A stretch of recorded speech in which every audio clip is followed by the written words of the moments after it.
Let's take a look at a few examples of dividing variables. In our previous video, we were talking about multiplying variables, and we were saying that when we multiply variables, we actually add the exponents.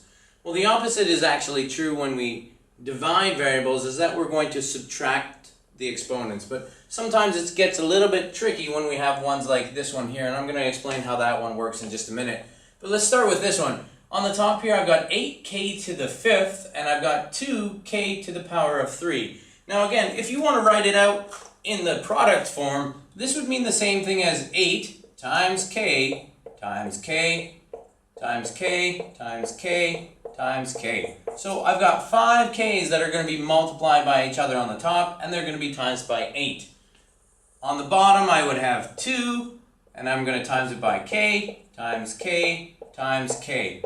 So if you want to look at it in that sense, we can look at it in a product form, and the reason that's a good way to look at it sometimes is I can see that this k and this k are going to cancel out. This k and this k are going to cancel out, and this one are going to cancel out. So notice, on the top I'm going to end up with 2 k's, and on the bottom I'm going to end up with none.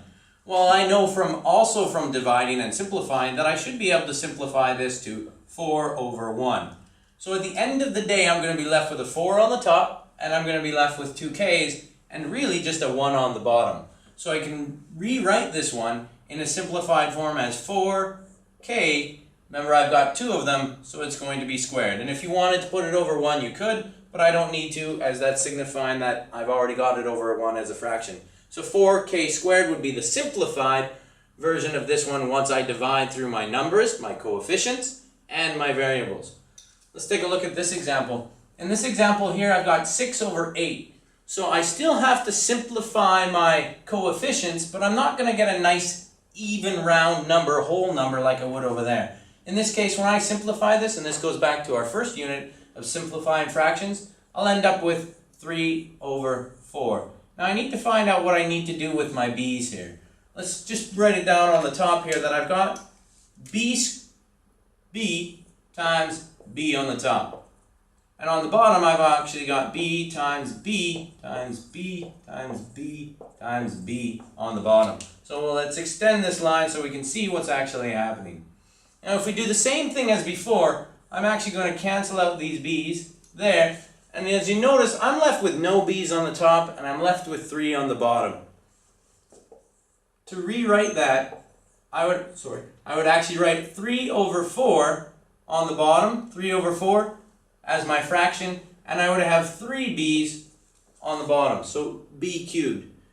Another way that you could actually look at it, and one way that you'll end up writing it in later in algebra in high school, is that we can actually signify a variable to an exponent on the bottom. We can signify that as a negative exponent if we wanted to. So another way that you could actually write this is b to the negative 3.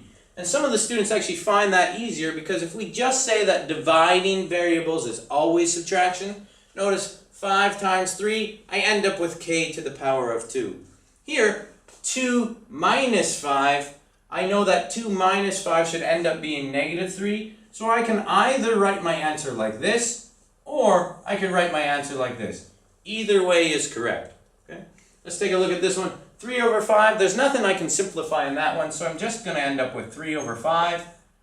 Now I look at my x's, I've got x to the 8 over x squared, so it's going to be x to the power of 6 on the top.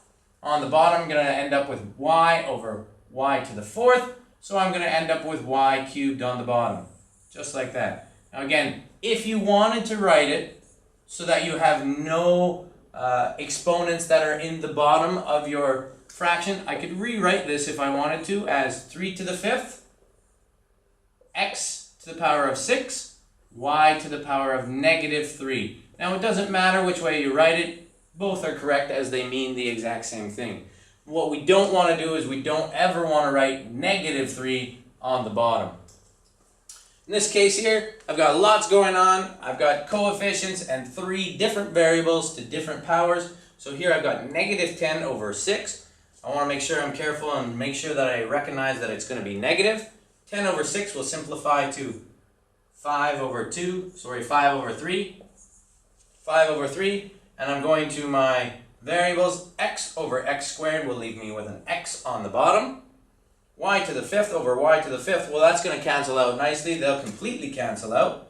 So I don't have to worry about those anymore. And on the top, I've got z to the fourth over z squared, which should be z squared on the top. And again, if I wanted to, I could rewrite this as negative 5 over 3 z squared x to the negative 1. And again, either way would be correct to write it. Whichever way you're most comfortable and familiar with is just fine.